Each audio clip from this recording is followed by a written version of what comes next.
Thank you for joining us for this special look back as your hometown station celebrates 70 years of serving the Magic Valley. Yeah, there has been so many stories told over the years as our community has grown and as we've worked to bring you the news that impacts your lives each and every day. KMVT has an incredible history that we're excited to share, so let's take you back to how it all began. June 1st, 1955. That's the day Channel 11 first signed on the air in the Magic Valley.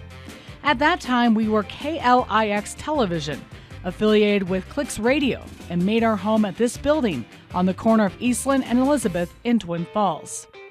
The announcement to build a TV station actually came a few years earlier, and a lot of work went into preparing for this adventure into the relatively new world of television. The station's history is amazing. You know, how a group of people, local folks primarily, found some financing because they wanted to do something different in this community. They wanted to provide a product and service. Clicks Radio in 1952, under the direction of Frank McIntyre, announced they were going to start a TV station. It took them 3 years to get it on. And there were some tough times. Equipment that was expected did not show up. Plans that were worked out did not come to fruition. The biggest challenge was probably building a new transmitter on top of the Jerome Butte, a difficult place to traverse for the cars of that time, especially on what was often a muddy or snowy road. But after this monumental feat, a local black and white signal began appearing in homes across the Magic Valley, transforming the entertainment landscape. Now, instead of a box that talked at you, you look back at a box that made pictures for you. Of course, it was all black and white back in those days. Quite marvelous at the time. I was raised in Oakley, and we only had one TV station, and it was KMVT, Channel 11. And I remember watching that as a little boy on a black and white TV. The programming that viewers would enjoy was far different than the regular lineup of news you see today, filled with local faces on locally produced shows like The Merry Milkman and Happy Holly Hofberg. Holly Hofberg, or Happy Holly, he was one that the children wanted to be on the show. It's something that children watched every day. I did come in and was in studio once, and I remember always watching it in black and white, and then we were on set and everything was in color. You know, I just had never put two and two together. You know, TV was black and white.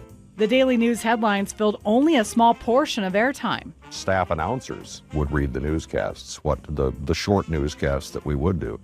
It originally was 15 minutes. CBS would do 15 minutes of world and national news, and we would then do another 15 minutes once a day using just the announcers who were there.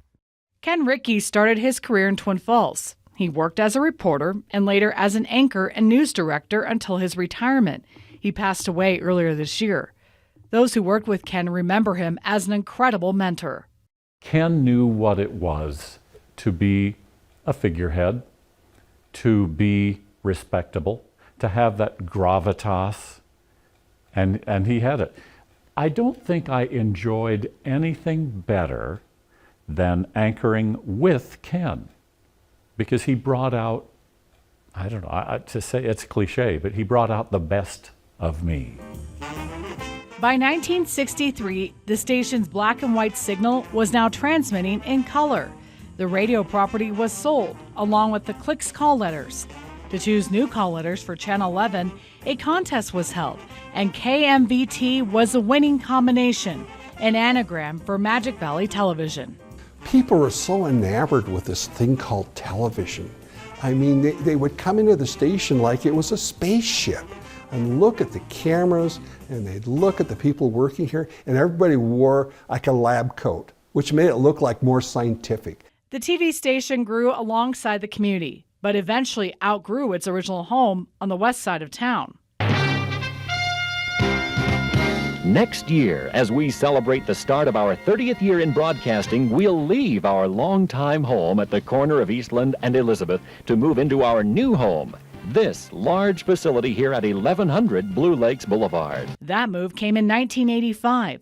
Doug Mon, another former anchor and news director, and the voice behind that now 40-year-old promotion you just heard, remembers that monumental decision. It was a very big deal, and the community was involved in it. And they were asking, when will you be moving? When will KMVT move? Because the old building was small and old, and we were kind of cramped.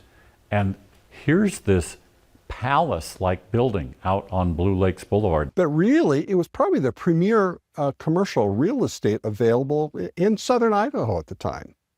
And visually, what a great place to put it, the area's leading TV station in. Plus, it had the space that we needed for studios, for our technical services, for everything else. It had more spaces than we actually needed. And it was a great location in the community. Back in that time, the area along Blue Lakes Boulevard was still up and coming, hardly the bustling roadway that many drivers deal with today. We were one of the key players to move out this way, and I think it came right at the time that the city was pushing off to the north. I do remember that traffic on Blue Lakes was just light enough that many times we could go across the street to Pizza Hut, it was a Pizza Hut at the time, and have lunch. And we didn't feel in fear for our lives crossing the street. The move certainly came with some growing pains, something Doug still remembers to this day.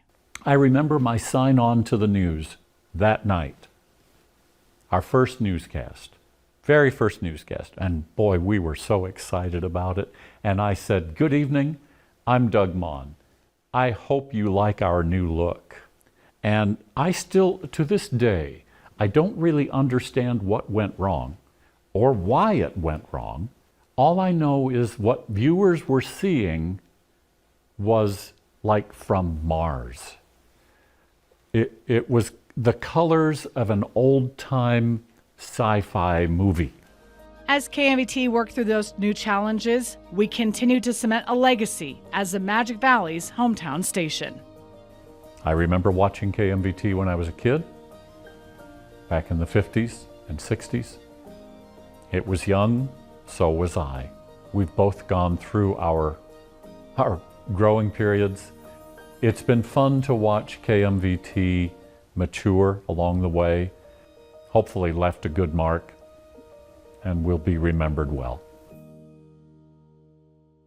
It's fun to see how much our station and community have grown over all these years. Yeah, not to mention how much technology has changed, though I may be looking into bringing back some of those swinging suits from the 70s. Now,